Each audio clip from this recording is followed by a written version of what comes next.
Here tonight live at Ringside Bar in Hicksville, New York. And to all you watching on YouTube, welcome to Punchline at Ringside. Sponsored by Ringside Bar and produced by Spud.tv. Producers of original programming from YouTube. Check out www.spud.tv. As each stand-up set nears its end, our timekeeper will bang the sticks. Then, at the last punchline of each set, she will ring the bell. There's no fight, match, face-off, or competition here tonight. Just a bunch of New York area stand-up comedians delivering jabs, a few off-color cheap shots, inappropriate low blows, and punchlines, all intended to make you, the audience, hit the canvas laughing. So on behalf of Spud TV's Punchline at Ringside, let's get ready to chuckle! And keeping the action going in the ring, coming all the way from Boston, by way of NYC, weighing in at 160 pounds, standing at a towering 5'7" although he tells women he's 5'7½". He makes his living telling dick jokes, even though his parents thinks he's a doctor. Let's hear it for Mike, the man with two first names, Joseph. What's going on?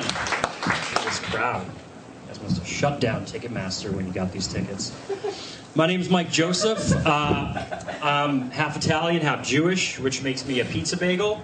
And for those of you wondering, I know I'm short. Don't need the reminder. It's appreciated, but not needed.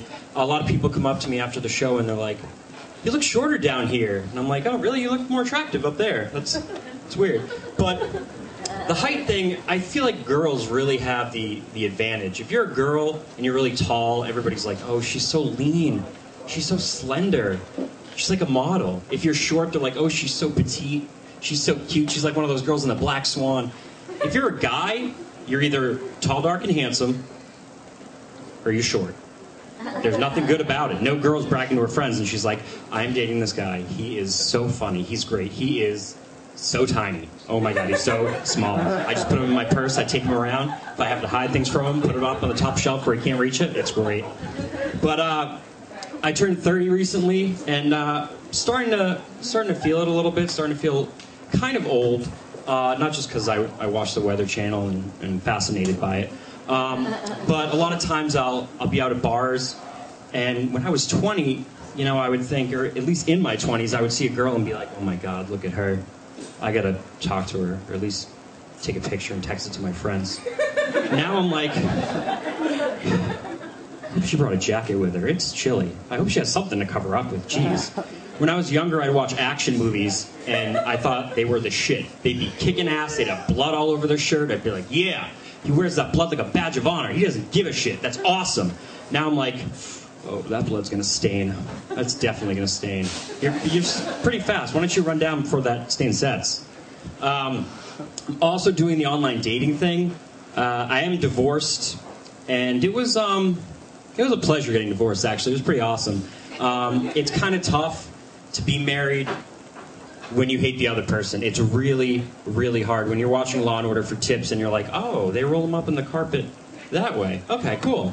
Then it's bad. But the online dating, they ask kind of all these questions, and all the girls have these requirements, and they're like, "I'm looking for a guy who's 6'2", tan, jacked, loves to spoil me." This is about as unreasonable as a 10-year-old's letter to Santa. I mean, come on. Seriously, guys don't do this. You don't see guys doing this, because if you did, every profile would be like, "Looking for hot girl, double D breasts, loves threesomes, porn, football, and giving blowjobs." But we don't do that. We set our standards a little bit lower, just a little bit. But being single now, I kind of frequent these clubs that cater to gentlemen. Call them strip clubs, whatever. And I feel like I'm going a little bit too much. When you get, like, you know, a personalized Christmas card from the club, it's maybe a little too much.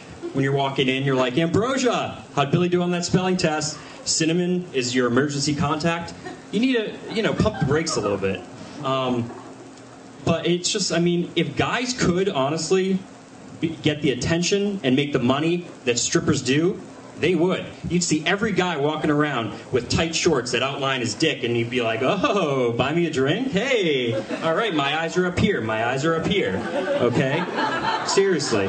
Instead of girls being like, oh my god, all guys care about is TNA, it'd be guys sitting around like, oh my god, all these girls want is just D&B. They're just all about dick and balls. Honestly. Thank you guys so much.